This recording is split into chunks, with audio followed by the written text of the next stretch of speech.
right at the heart of Kala Ghoda, in a stunning state of dilapidation and seemingly delaying total collapse day by day, is one of South Mumbai's most fascinating heritage properties, the Watson's Hotel, known today as the Esplanade Mansion. This building, which dates to 1869, is the oldest surviving cast iron structure in India. Watson's Hotel, named after its first owner, John Watson, an English businessman in Bombay, was meant to be a structure used for office space and showrooms for his flourishing drapery and tailoring business in the city.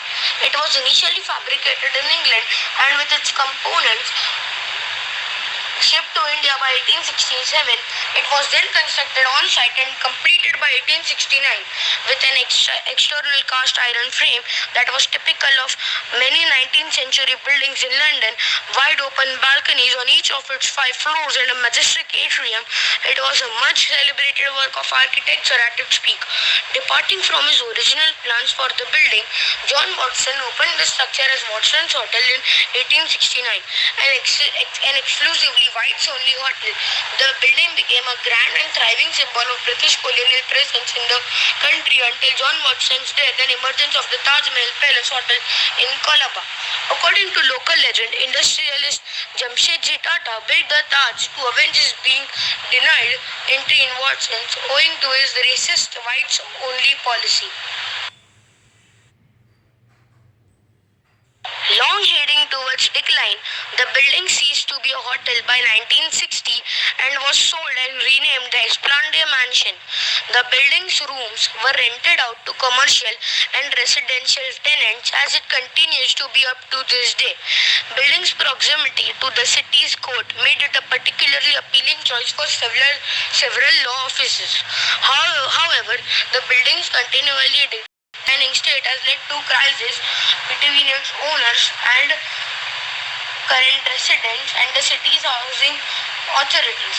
Owing to its rent control status, the current owners of the building have found it impossible to gather enough funds to repair or maintain the structure as per acceptable standards. Its once glorious atrium and ballroom have turned into dumping grounds for its residents. Also, balconies have fallen off, while cobweb-infested stairs have missing slabs. In 2005, the building's facade collapsed and killed one person. Just days after it had been enlisted among the world's 100 most endangered monuments by the World Monuments Fund.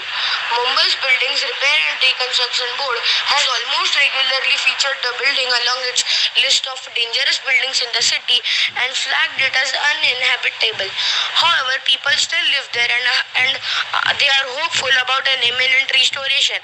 Mumbai's Heritage Conservation Body has approved the historic building's restoration, but a lack of funding is among the biggest factors holding up its progress on this front.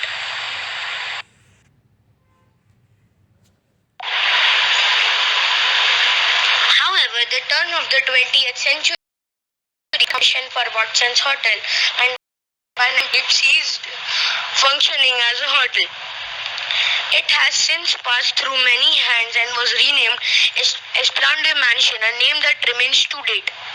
In the 1960s, a new owner subdivided the building into residencies and commercial premises. In the newly independent India, Laos saw its proximity to the High Court as a significant benefit due to which many of them set up their chambers here. Estimates are that the building houses 15 residencies and 200 commercial establishments today. This changed the pattern of use significantly from its original design and also led it to falling under the Bombay Rents, Hotel and Lodging House Rates Control Act 1947, also known as the Bombay Rent Control Act.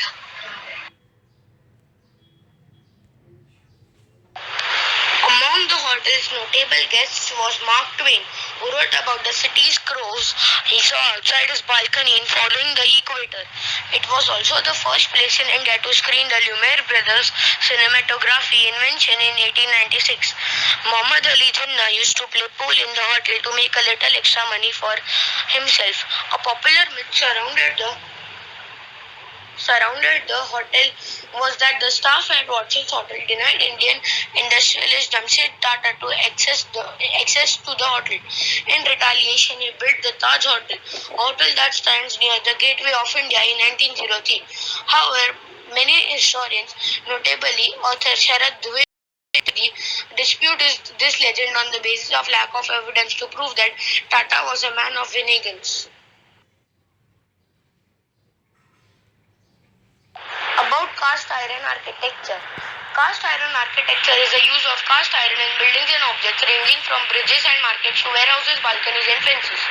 Refinements developed during the Industrial Revolution in the late 18th century made cast iron relatively cheap and suitable for a range of uses, and by the mid century, it was common as a structural material and sometimes for entire buildings, and particularly for elaborately patterned architectural elements such as fences and balconies until it fell out of fashion after 1900 as a decorative material and was replaced by modern steel and concrete for a structural purpose.